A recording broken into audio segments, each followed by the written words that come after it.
We've simplified the management of categories for the system. On this screen you'll have all the categories for both the labour and parts database. You'll notice that for each major category on the far left, it will have its assigned type, being service or product. There is also information about the total subcategories and the total products contained within the category. To create a category, you'll simply click the right-hand tab labelled Create Category. This page allows you to create a category or create a subcategory within its parent category. To create a category or subcategory, all you need is the name, description and type of category, whether it is a product or service. To save changes, simply click the Submit button. You'll then be directed back to the Inventory Categories screen. This is where your newly created category can be found.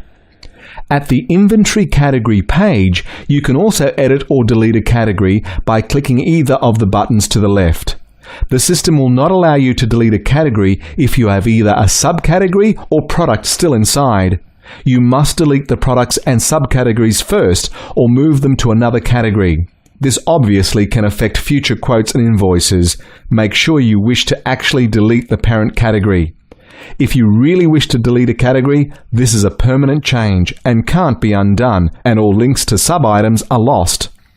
Perhaps moving the subcategories or products to a more relevant category is our preferred and recommended solution.